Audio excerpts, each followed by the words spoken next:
والصلاة والسلام على سيد الأنبياء والمرسلين وعلى آله وأصحابه أجمعين، أما بعد.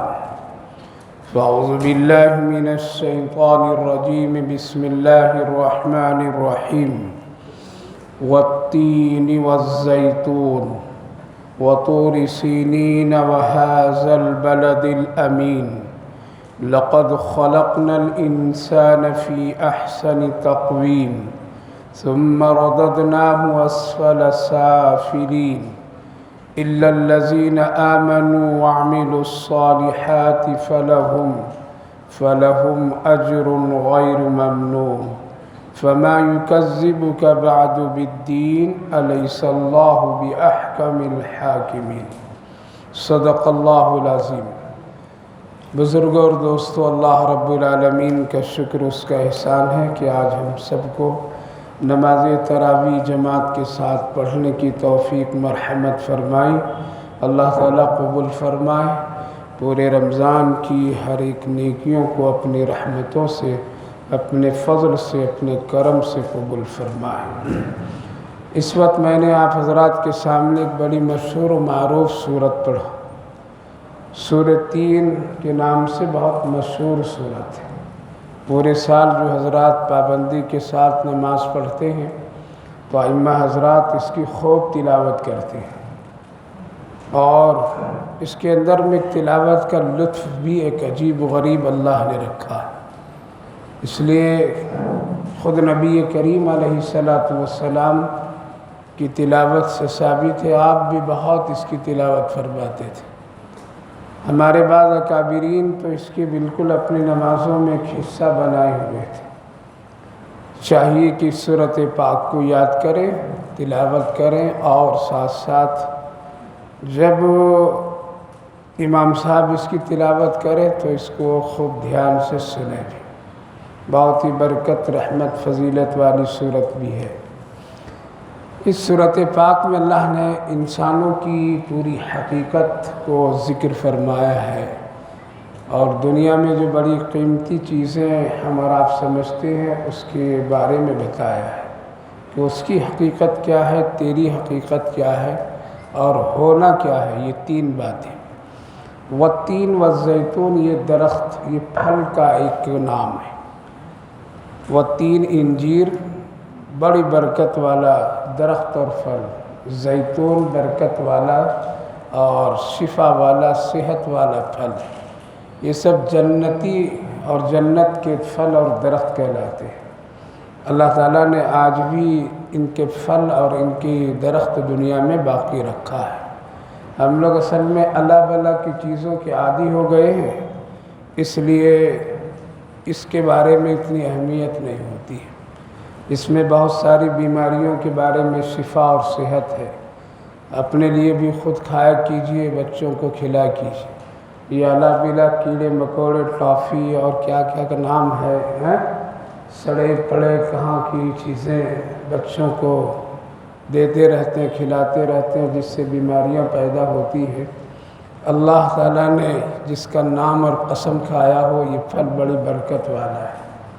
خوب کھایا کیجیے جب بھی موقع ہو. شہد چاٹا کیجیے. اللہ کے رسول صلی اللہ علیہ وسلم نے ارشاد فرمایا، عربی مہینے جو چاند کی پہلی دوسری تاریخ ہو، اس میں تم شہد کو کیا کرو، چاٹ لیا کرو. فجر کے بعد، فجر کے نماز پڑھ کے اس کو چاٹ لیا کیجیے. حدیث پاک میں پورے مہینے میں جو بیماری پریشانی آنے والی ہوتی ہے، اللہ اس کی برکت سے شفا عطا فرما دیتا ہے. ہم لوگ کہاں نصیب ہے؟ پہلے تو سگریٹ پئیں گے تب قضائے حاضر جائیں گے. سگریٹ گٹکا کھائیں گے تب کہیں ہمارا پیٹ صاف ہوگا. اس لیے پہلے سے ہم لوگ طے کر لیے کہ ہم کو کھانا نہیں، اچھی چیزیں نہیں کھانا ہے. آپ صلی اللہ علیہ وسلم نے فرمایا زیتون کھایا کرو، اس کا تیل استعمال کیا کرو، انجیر کھایا کرو. اللہ تعالیٰ نے فلٹر کی اس میں طاقت رکھ دی ہے، خون کو صاف کرتا ہے اور معدے کو بہت ہی مضبوط اور طاقتور بناتا ہے. یہ سب جنتی اور جنت کے پھل فروٹ ہے جس کو اللہ خود اہمیت کے ساتھ ذکر کر رہا. وہ حکیم صاحب نہیں بولا ہے، وہ ڈاکٹر صاحب کا بھی نہیں ہے، یہ کون بتا رہا ہے؟ ہم سب کے پروردگار والتین والزیتون، ہم سب کے آقا صلی اللہ علیہ وسلم. اپنے گھروں میں رکھا کیجیے. بعض روایتوں میں تو ہے کہ وہ جنتی پھل کھجور، زیتون، انجیر اور شہد مستقل گھروں میں رکھا کرو، اس کے رکھنے سے بلا ٹل جاتے ہیں. اس کے ہم اپنے فریزر کو کھولیں گے تو فریج میں پہلے کوکو کولا ملے گا، پیپسی ملے گا، اور کیا آنا بلا ملیں گے. یہ سب چیزیں نہیں ملے گی. شہد چاٹا کیجیے، انجیر کبھی کبھی کھا لیا کیجیے، کھجور کھا لیجیے. نہیں حضرت شوگر اس میں ہے. ارے ولیمے میں بیٹھتے تو 4 کٹورے میٹھے کھا جاتے، وہاں شوگر نہیں ہوتا ہے. نبی پاک علیہ السلام نے فرمایا کھجور کھایا کرو، اس میں شفا ہے. کیا ہے؟ شفا ہے. تو والتین والزیتون، قسم ہے انجیر اور زیتون. والطور سینین، قسم ہے طور سینا پہاڑ جس کو طور پہاڑ کہتے ہیں. وہذا البلد، اور قسم ہے میرے محبوب اس مکۃ المکرمہ شہر کی. یہ 4 چیزوں کے اللہ نے قسم کھائے: انجیر، زیتون، طور سینا پہاڑ، طور پہاڑ، اور ھذا البلد، اس سے مراد مکۃ المکرمہ، یہ آپ کا شہر ہے. نبی پاک علیہ السلام قسم کھا کر کے فرمایا یہ شہر مکہ بڑا امن والا ہے. کیا فرمایا؟ لقد خلقنا الانسان فی احسن تقویم، ہم نے انسان کو بہت ہی خوبصورت اور بہت ہی اچھا مضبوط طاقتور بنایا ہے. ثم رددناہ اسفل سافلین، پھر اس کی ساری چیزوں کو گھٹا کر کے اس کو بہت کمزوری میں لا کے ڈال دیتے ہیں. کیا فرمایا اللہ تعالیٰ؟ بہت اچھا مضبوط طاقت. انسان میں 3 چیزیں اس کی وجہ سے وہ اچھا لگتا ہے ظاہری اعتبار سے، کہ انسان کی قد و قامت تمام مخلوقات سے بہت بہترین ہے. حدیث پاک میں اللہ کے رسول صلی اللہ علیہ وسلم نے فرمایا اللہ نے حضرت آدم کو اپنی صورت میں پیدا کیا، جہاں سے اشارہ ملا کہ اللہ رب العالمین کی وہ صورت اور شکل کیا ہے، وہ کسی پر بات کرنے کا حکم نہیں ہے. لیکن حدیث میں ایک ہے کہ اللہ نے آدم کو اپنی صورت میں پیدا کیا. تو کتنا اچھا خوبصورت انسان. تو اس میں 3 چیزیں ہیں. پہلی چیز تو یہ ہے کہ ایک انسان میں ایک وضاقتہ اس کی بہت خوبصورت ہے، یعنی ہاتھ بھی برابر، پاؤں بھی برابر، آنکھیں بھی، چہرے بھی بالکل سیٹنگ. ایسا نہیں کہ اوپر نیچے ہو جائے. اگر تھوڑی سی فرق آ جائے تو انسان اگر ذرا سا چلنے میں تو لوگ عیبدار سمجھتے ہیں. تو اللہ تعالیٰ نے فرمایا ہم نے بہت اچھا بنایا تھا. دوسری چیز انسان میں حسن ہے. کیا ہے؟ حسن. بڑا خوبصورت اللہ نے بنایا ہے، اس سے زیادہ خوبصورت اور کسی مخلوق کو نہیں بنایا. پھر اس میں سے سب سے زیادہ درجہ حضرات انبیاء علیہ السلام کو اس نے دی. انبیاء علیہ السلام بہت خوبصورت، کوئی عیبدار نہیں ہوتے تھے. حضرت ایوب علیہ السلام کی جو بیماریوں کا تذکرہ وہ ایک عبرت کے لیے ہے، ورنہ ہر ایک نبی بیماریوں سے پاک صاف. عیبوں سے اللہ نے کوئی بیماری ایسی نہیں دی کہ جس کی وجہ سے اس کی کوئی اہانت کرے. تو حسن سب سے زیادہ اللہ نے انبیاء نے. ان انبیاء میں سے حضرت یوسف اور ہم سب کے آقا محمد رسول اللہ. مکۃ المکرمہ میں قافلہ رکا ہوا تھا کئی دنوں سے. اللہ کے رسول کو خبر ہوئی کہ قافلہ رکا ہوا ہے. آپ خود تشریف لے گئے، ہو سکتا ہے کوئی ضرورت ہو ان کو تو ان کی ضرورت حاجت پوری کر دی جائے. آپ تشریف لے گئے، لیکن اس قافلے والوں کو کوئی خاص ایسی ضرورت نہیں تھی. لیکن اس میں ایک آدمی کو ضرورت تھی تو اس نے پیش کی کہ میں ایک اونٹ بیچنا چاہتا ہوں تاکہ میرے سفر کا خرچ ہو جائے، آپ خرید لیجیے. کہا کہ ضرور خرید لوں گا، اور یہ اونٹ بہت اچھا مجھے لگ رہا ہے، اگر بیچو گے تو ضرور مجھے دو. آپ صلی اللہ علیہ وسلم آپ نے اسے طے کر لیا. کہا کہ دیکھو میں تو یہاں آیا تھا، یوں ہی قیمت ہم مدینے میں دیں گے، تھوڑا سا فاصلہ ہے، چلے آؤ وہاں دے دیتا ہوں، یا رکو میں خود لے کر کے یا کسی سے بھیج دیتا ہوں. اس نے قیمت طے کر کے آپ صلی اللہ علیہ وسلم تشریف لے گئے، اونٹ لے کر کے چلے گئے واپس. تھوڑی سی ذرا دیر ہوئی پہنچنے میں، آنے میں. یہ آدمی قافلے میں پریشان ہونے لگا. ارے اس آدمی کا نام بھی ٹھیک سے نہیں پوچھا، پتہ بھی نہیں پوچھا، مدینے میں کہاں ہے کیا ہے کچھ نہیں. بہت پریشان لوگوں سے ذکر کرنے لگا. تو قافلے میں جو سردار تھے اس کی بیوی تھی، وہ نکلی اور کہنے لگا کہ سنو، کیوں نہیں تم نے اس کا نام اور پتہ پوچھا؟ کہا کہ اس لیے نہیں پوچھ سکا، وہ اتنے خوبصورت تھے کہ ان کے دیکھتے دیکھتے میں بھول گیا باتیں پوچھنے کے لیے. اتنے حسین وہ تھے. اس خاتون نے، سردار کی بیوی نے بھی کہا کہ میں بھی پردے سے دیکھ رہی تھی، وہ اتنا حسین اتنا خوبصورت. تو پھر یقین کر لو، جس کو اللہ اتنا حسین اور خوبصورت بنایا ہے وہ تیرے پیسے کے دھوکہ نہیں دیں گے، وہ ضرور لا کے دیں گے. تھوڑی دیر کے بعد آقا صلی اللہ علیہ وسلم، یہ تو نبی کی بات ہے، یہ تو انبیاء علیہ السلام کی بات ہے. اللہ نے اپنے بزرگوں کو بھی ایسے دیے. حضرت علامہ انور شاہ کشمیری رحمۃ اللہ علیہ، جو دارالعلوم کے شیخ الحدیث تھے، دارالعلوم دیوبند کے، وہ دلی کے گیٹ پہ ریلوے اسٹیشن کے کاؤنٹر پر جب ٹکٹ لے رہے تھے تو ٹکٹ دینے والا بار بار ان کو دیکھ رہا تھا. جب ان کی باری آئی تو باہر نکل گیا ٹکٹ دینے والا. کہا کہ کہاں جاؤ؟ کہا کہ دیوبند کے ٹکٹ چاہیے. کہا کہ مجھے اسلام کا ٹکٹ تجھ سے چاہیے، مجھے اسلام اور ایمان کے ٹکٹ دے دو. تم اتنا خوبصورت ہو اس بڑھاپے میں، اس وقت آپ کی عمر 60-65 سال کی، 70 کے قریب، اتنا خوبصورت اس بڑھاپے میں ہو تو بتاؤ تو کیوں پہلے کتنا خوبصورت ہوگا. جو اس کے چہرے میں اتنی حسن اور خوبصورتی ہو، اس کا نہ ایمان جھوٹا ہو سکتا ہے، نہ اس کا اسلام جھوٹا ہو سکتا ہے.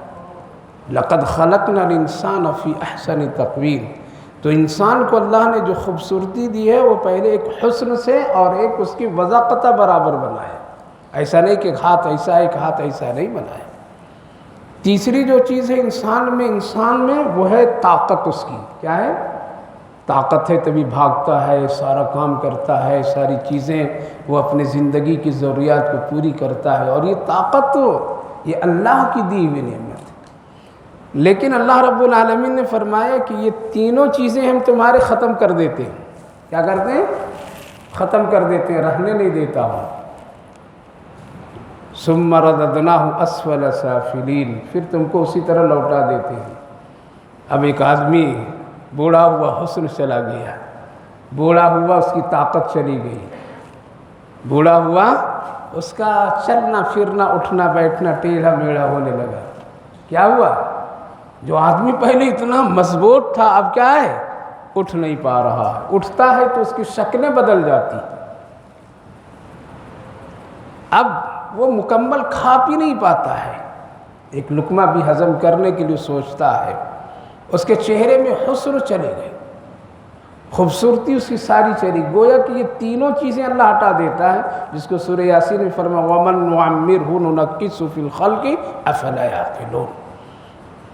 تو میرے بھائی بزرگوں، یہ بتا کر کے اللہ فرما رہا ہے کہ ثُمَّ رَدَدْنَاهُ. لہذا اگر تمہارے پاس طاقت ہے تو غرور نہیں کرنا، گھٹا دوں گا ایک دن. تمہارے پاس اگر حسن ہے تو اس سے گناہ نہیں کرنا، ایک دن یہ حسن بھی چھین لیں گے. اگر تم دیکھنے میں بہت ہینڈسم لگ رہے ہو تو خبردار کسی عیبدار کو حقیر اور ذلیل نہیں سمجھنا. ہم تم کو بھی ایک دن ایسا بنائیں گے کہ تم اٹھ بھی نہیں سکو گے. لہذا ان تینوں چیزوں پر تم ناز نہیں کرنا. اور اللہ نے قسم کھا کر فرمایا، قسم ہے زیتون کی، قسم ہے انجیر کی، قسم ہے طور سینا پہاڑ کی، اور اس مکۃ المکرمہ امن والے شہر کی، اے میرے بندو یہ تینوں چیزوں جس پر تم دنیا میں ناز کرتے ہو کہ میرے پاس طاقت، میرے پاس حسن، میں بہت اچھا دیکھنے میں لگتا ہوں، وہ آدمی ناٹا ہے ہم بہت اچھے ہیں، وہ آدمی چھوٹا ہے ہم بہت اچھے ہیں. خبردار ثم رددناہ اسفل سافلین. ہم تم کو ایک دن نیچے کر دیں. دوسرا مطلب علماء مفسرین لکھتے ہیں انسان کو میں نے اتنا اعلیٰ درجہ بنایا ہے تو پھر تو اس کو اپنے رب کی اطاعت فرما برداری کرنی چاہیے، اس کو میری بات ماننی چاہیے. لیکن یہ انسان میری بات نہ مان کر کے وہ ایسا کام کرتا ہے کہ وہ جانوروں سے بھی بدتر کام کر کے بالکل جہنم کے نیچے درجے میں چلا جاتا ہے. اسفل السافلین ایک جہنم کا نام بھی ہے. یعنی اپنے کردار، اپنے قول، اپنے فعل، اپنے معاملات سے اتنا گرتا ہے کہ وہ گر کر نیچے چلا جاتا ہے۔ اور مثال اللہ رب العالمین نے دی۔ پھر علماء مفسرین نے ایک بڑی بات عجیب لکھتے ہیں، کیا انسانوں ہم لوگ کس چیز پر غرور کرتے ہو؟ مرنے کے بعد ہمارا جسم بھی کام نہیں آتا ہے؟ بلکہ اس کے علاوہ جانوروں کو دیکھ لیجئے، حلال جانور ہو یا حرام جانور، اس کا جسم کام آ جاتا ہے، کام آتا ہے نا۔ جانور کچھ دن کھیتی کر لیجئے، باغبانی کر لیجئے، اس کے ذبح کر کے کھا جائیے، کام آیا نہیں گیا؟ اس کے چمڑے بھی کام آئے، اس کی ہڈیاں کام آئی، اس کے سارا کام، یہاں تک کہ اس کی ناپاکی بھی کام آ رہا ہے، ٹھیک ہے؟ جانور اگر حلال حرام ہے، حرام جانور کے بھی اس کے کام آتے ہیں بہت ساری چیزوں میں۔ خنزیر ایک حرام جانور ہے، لیکن اس کی چربی پر تحقیق کیے گئے ہیں تو وہ بہت ہی فائدہ مند ہوتے ہیں، اور کہیں کہیں شریعت اس کو بھی استعمال کرنے کے حکم دے۔ مثال کے طور پر میں اگر کشتی پانی میں چلتے ہیں، اس میں اس کو لگایا جاتا ہے تاکہ پانی اس لکڑی میں سرایت نہیں کرتے۔ اس کا بال بڑا سخت ہوتا ہے، اس کو جوتے ٹاکنے میں کام کیے ہوتے ہیں۔ بہت سارے فوائد حرام جانوروں میں بھی اللہ نے فضول نہیں پیدا کیا ہے۔ تو ایک جانور جو ہے انسان، وہ تو ضرورت میں کام آ جاتا ہے، تم تو ضرورت میں مرنے کے بعد کام نہیں آتے ہو، اور حکم بھی نہیں ہے، حکم بھی نہیں ہے۔ نبی پاک علیہ السلام کی خدمت میں ایک اونٹ بھاگا آیا، رات میں بھاگا آیا، اللہ کے رسول کے سامنے آ کے سلام کیا، رسول اللہ میرا مالک مجھے ذبح کرنا چاہتا ہے۔ جب میں طاقتور تھا، جوان تھا، اٹھا تھا، میرے اندر میں کام کرنے کی صلاحیت تھی، خوب کام کر لیا ہم سے میرا مالک۔ اب میں ذرا بوڑھا ہو گیا تو آج رات میں سب مشورہ کر رہے تھے کہ صبح اس کو ذبح کر دیں گے۔ ہے میرے آقا میرے لیے سفارش کر دیجئے، وہ مجھے ذبح نہ کرے، مجھے اسی طرح زندہ رہنے دیں، جب مروں گا مر جاؤں گا۔ اللہ کے رسول صلی اللہ علیہ وسلم بلائیں اور بلا کر کے کہا کہ بھائی اس کو مت ذبح کرو، مت ذبح کرو۔ اور یہی ہوتا ہے، کسان کام کر لیتا ہے، اس کے بعد بقرعید میں لا کے ہم لوگوں کو حوالے کر دیتا ہے، لو ذبح کرو، قربانی کرو۔ بکریاں، جانور سب ہے، لہذا ایک جانور تو کام میں آ جاتا ہے، لیکن انسان تو مرتا ہے تو کام میں نہیں آتا ہے۔ آپ کہیں گے کہ نہیں، آنکھ ہدیہ لوگ کر دیتے ہیں، ڈونیشن دے دیتے ہیں، میرے آنکھ لے لینا، میرا جگر نکال لینا، فلاں کر لینا، فلاں۔ اسلام میں اس کا حکم نہیں ہے۔ مردہ جس حال میں مرا ہے اسی حال میں اس کو دفن کرنے کا حکم ہے، ایک بال بھی کاٹنے کا حکم نہیں ہے۔ بعض لوگ تو ایک دم داڑھی موچھ سب بنا کر کے بہت سوار کر کے بیچتے ہیں،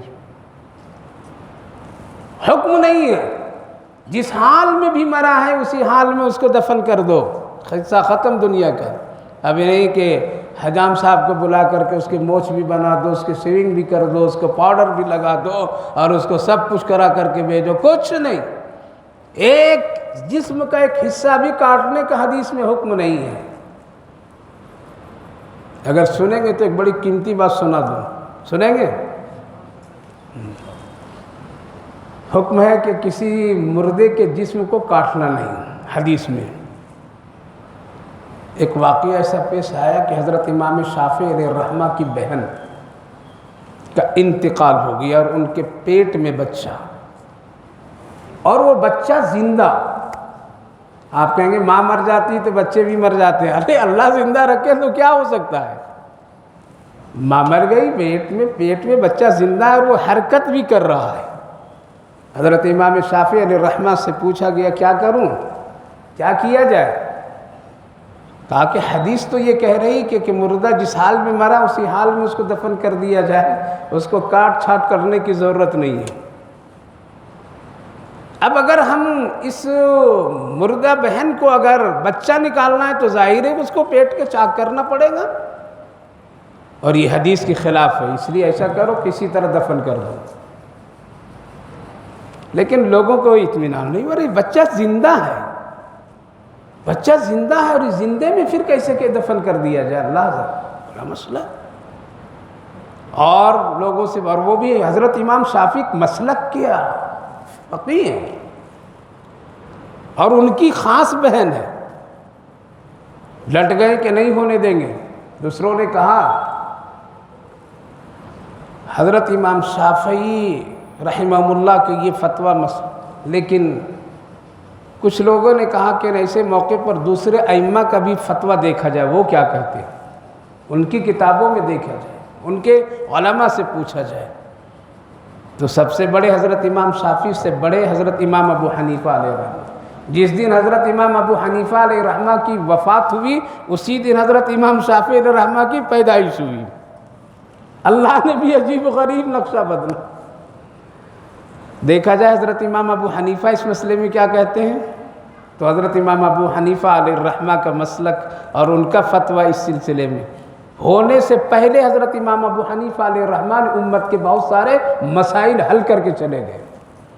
انہوں نے ایسے سوال کے جواب میں، مسئلے کے جواب میں لکھا کہ اگر ماں مر جائے اور پیٹ میں بچہ اگر زندہ ہو تو پیٹ چاک کر کے زندہ بچے کو نکال لیا جائے۔ یہ فتویٰ لیے تو لوگ آئے کہ دیکھیے حضرت امام ابو حنیفہ علیہ الرحمہ کا یہی مسلک ہے، لہٰذا ایک جان بچانے کے لیے کام کر لیا جائے۔ حضرت امام شافعی کہیں گے نہ، مسلک حدیث پر ہم عمل کریں گے۔ بعض لوگ ہیں نہیں ڈٹ جاتے نہیں میں حدیث پر عمل کرتے، ہم قرآن پر عمل کرتے ہیں۔ ڈٹو نہیں، اتنا علم نہیں، اتنا ہم لوگ پکے سچے مسلمان بھی عمل کرنے والے نہیں۔ مت ڈٹیے، ڈٹ کر کے اپنے اعمال بیکار مت کیجیے، تعصب دل میں رکھ کر کے کسی ائمہ اور مسلک سے مت اختلاف پیدا کیجیے، یہ عام آدمی کے لیے حق ہی نہیں ہے، یہ تو بڑے بڑے علماء اہل علم کے لیے ہے۔ یہاں تک کہ حضرت امام شافعی علیہ الرحمہ نے اپنی بہن کو قبر میں اتار دیا، کہا کہ نہ، جب قبر میں اتارا گیا، رکھا گیا، تب بھی بچہ اندر سے حرکت کر رہا ہے۔ لوگوں کے دلوں میں رحم آیا، کہا کہ نہیں، نکالیے، آپ کا مسلک اپنی جگہ ہے، لیکن آج اس مسلک پر حضرت امام ابو حنیفہ کے فتوے پر ہم لوگ عمل کریں گے۔ خاندان کے لوگ آ گئے، کہا کہ ٹھیک ہے عمل کر لو۔ حضرت امام ابو حنیفہ علیہ الرحمہ کے مسلک اور فتوے پر پھر ان کو قبر سے باہر نکالا گیا، پیٹ کو چاک کیا گیا اور زندہ بچے کو نکال لیا گیا۔ حضرت امام ابو حنیفہ علیہ الرحمہ دلیل کہاں سے دیتے ہیں؟ ایک طرف حدیث ہے، ایک ذرہ برابر بھی کاٹ چھانٹ نہیں کرنا، جس حال میں مردہ اسی حال میں۔ ہاں وہ یہ سب پوسٹ مارٹم وغیرہ یہ سب قانونی چیزیں ہیں، یہ الگ مسئلہ ہے، یہ مجبوری کے تحت میں ہے، یہ ملک کے قانون کے مسئلے ہیں۔ یہ یہاں یہ کوئی نہیں کہیں گے کہ مولانا صاحب آپ کیا مسئلہ بیان کر رہے ہیں، یہاں تو پوسٹ مارٹم بھی کیا جاتا ہے، یہ ملک کی قانونی چیز ہے، لیکن ایسے عام حالت میں کرنے کا نہیں ہے۔ کیا دلیل ہے آپ کے پاس؟ حنفی لوگ امام ابو حنیفہ کیسے یہ مسئلہ بول دیے، کیا کچھ دلیل تو ہونا چاہیے؟ کہا کہ ہاں میرے پاس دلیل بھی ہے، دلیل پیش کیجیے۔ دلیل پیش کرتے ہیں قرآن سے، وَإِذَا الْمَوْءُودَةُ سُئِلَتْ بِأَيِّ ذَنبٍ قُتِلَتْ۔ اللہ اکبر۔ کل قیامت کے دن اللہ سوال کرے گا، پوچھے گا جو لوگ زندہ بچوں کو قتل کر دیے۔ یہ آیت بتا رہی کسی زندے کو دفن مت کرو، یہ آیت بتا رہی کسی زندے کو قتل نہ کرو، یہ آیت بتا رہی ماں کے پیٹ میں بھی کسی زندہ بچے کو مت ختم کرو۔ کل قیامت کے دن پوچھے گا اللہ تعالیٰ، سارے لوگوں کی آنکھیں کھل گئی، جہاں ہم لوگوں کا گزر بھی نہیں ہوا۔ ہر دن وہ صورت ہم پڑھتے ہیں، لیکن یہ مسئلہ وہاں سے ہم لوگ نہیں اخذ کر سکے جہاں حضرت امام ابو حنیفہ علیہ الرحمہ کی نظر پڑی۔ اسی لیے تو دنیا کہتی ہے کہ امام ابو حنیفہ کا جو مقام ہے وہ اور کسی کا مقام نہیں مسلک میں۔ وہ نکلے بچے، دیکھو پھر اللہ کی شان۔ حضرت امام شافعی کے وہ بھانجے ہیں، بڑے ہوئے پڑھنے لگے، پڑھتے رہے، ان کے سامنے یہ مسئلہ آیا، ان کے سامنے مسئلہ آیا تو انہوں نے بھی کہا کہ نہیں، وہی مسلک ہے جو ہمارے ماموں جان کا مسلک ہے، فتویٰ ہے، یعنی مردے کو کاٹ چھانٹ نہیں کرنا۔ تو کسی حنفی نے کہا کہ میاں خبر ہے تم کو، تمہاری زندگی آج بچ رہی وہ امام ابو حنیفہ کے فتوے کی بنیاد پر۔ کیا ہوا؟ پورا قصہ سنایا گیا۔ کہا کہ اگر ایسا ہے تو میں شافعی مسلک میں نہیں رہوں گا، میں حنفی کو قبول کرتا ہوں۔ اور پھر وہ حنفی المسلک کو قبول کیے، اور پھر ایسے ویسے نہیں، بہترین شاندار ایک کتاب لکھے جس کو امام طحاوی کہتے ہیں۔ کیا کہتے ہیں؟ جس کو ہم لوگ پڑھے ہیں اور پڑھ کر کے عالم بنے ہیں۔ آج اس کے پڑھے بغیر کوئی عالم کے سند لے ہی نہیں سکتا ہے۔ دارالعلوم دیوبند میں اس کتاب کو پڑھائی جاتی ہے امام طحاوی علیہ الرحمہ کے نام سے۔ میرے بھائیو بزرگوں، یوں ہی کھیل تماشا نہیں کہ امام ابو حنیفہ ایسا کہہ دیے، وہ مولوی صاحب ایسا کہہ دیے، یا ہم لوگ یہاں بیٹھ کر کے یوں ہی کوئی ٹائم پاس کرنے کے لیے آپ لوگوں کو کچھ قصے کہانی سناتا ہوں۔ نہیں، دماغ دل و دماغ سے نکال دیجیے۔ ٹائم پاس کرنے کے لیے ہم لوگ نہیں ہیں، اور کوئی بھی عالم دین نہیں۔ ہاں اگر کوئی ہوتا ہوگا اللہ مالک ہم نہیں کہتے، لیکن حق پرست علماء کرام ٹائم پاس کرنے کے لیے نہیں کرتے ہیں، آپ کے سامنے اللہ اور اس کے رسول کی امانت پیش کرتے ہیں، مانو یا نہ مانو آپ کی مرضی۔ تو اللہ اکبر، محدثین مفسرین فرماتے ہیں کہ انسان تم نہ تکبر اپنی طاقت پر کرو، نہ اپنے حسن پر کرو، نہ اپنے قد و قامت پر کرو۔ تم مر جاؤ گے تو تیرے ہڈیاں بھی کام نہیں آئے گی کسی کو، تم مر جاؤ گے تیرے چمڑے بھی کام نہیں آئیں گے کسی کو، یہ حکم نہیں اللہ نے۔ اور جانور تو وہ ہے کہ دوسرے کے لیے خوراک غذا بھی بن جاتے ہیں۔ ہاں تیرا کیا کام آئے گا؟ الا الذین آمنوا وعملوا الصالحات، کیا کام آئے گا؟ تم اگر اچھا ایمان لاؤ گے یہ کام آئے گا مرنے کے بعد تیرا۔ کیا آئے گا؟ یہ کام آئے گا۔ وعملوا الصالحات، نیکی کا کام کرو، یہ کام آئے گا تیرا آخرت میں۔ فلہم اجر غیر ممنون، اور تم اچھا کام کرو گے اتنا ثواب دوں گا، اتنا دوں گا کہ بے حساب ہوگا، گھٹنے اٹھنے والا نہیں۔ پتہ چلا کہ ایک ایمان والے، ایک مسلمان کے لیے، ایک مسلمان کے لیے، ایمان والے کے لیے نہ دنیا کا گھر مکان، نہ دولت، نہ یہ حسن، یہ جمال جس کے پیچھے پڑے رہتے ہیں۔ 1 گھنٹہ آئینے کے سامنے ہماری ماں بہنیں کھڑی ہوتی، سنورتی ہے، جاتی ہے، لیکن ان سے پوچھو کہ نماز سونے پر ٹائم نہیں ملا، ٹائم نہیں ملا۔ نوجوان جاتے ہیں آفس تو اوپر نیچے آئینے کے سامنے بیٹھ کر کے نہ جانے کتنے مرتبہ کنگھے ہیں تو یہ ہیں وہ ہے، صاف صفائی، جوتے کو 20 منٹ سے پالش کرتے ہیں۔ پوچھو سورہ یاسین صبح پڑھا، ٹائم نہیں ملا، قبر میں پالش کرنا پتہ چلے گا۔ لگاؤ وقت ذرا اس میں، یہ دنیا کے کھیل تماشے کی چیزیں، نئے کپڑے پرانے ہو جائیں گے، نئی جوتے پرانے ہو جائیں گے، زیورات گھٹ جائیں گے، سب رہ جائیں گے، ہمارا اور آپ کا ساتھ کیا ہوگا؟ اعمال ہوگا۔ الا الذین آمنوا وعملوا الصالحات، نہ تیری طاقت کام آئے گی، نہ تیرا حسن کام آئے گا، نہ تیرا قد و خال، نہ حسب و نسب، کچھ بھی نہیں کام آئیں گے تو ایمان، نیک عمل، فلہم اجر غیر ممنون۔ فما یکذبک بعد بالدین، تم کو کس چیز نے قیامت کے بارے میں بھلا دیا؟ کیسے بھول گئے؟ اللہ سوال کر رہا ہے، کیسے بھول گئے تم؟ کیا جوان کو بوڑھا ہوتے نہیں دیکھا؟ کیا امیر کو غریب ہوتے نہیں دیکھا؟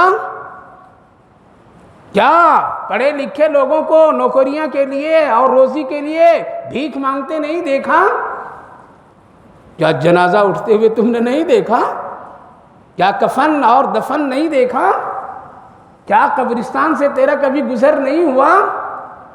پھر آخر تو بھولے کیسے؟ اللہ پوچھ رہا ہے، جس نے پیدا ہم سب کو کیا وہ پوچھ رہا ہے، کیا جواب دیں گے؟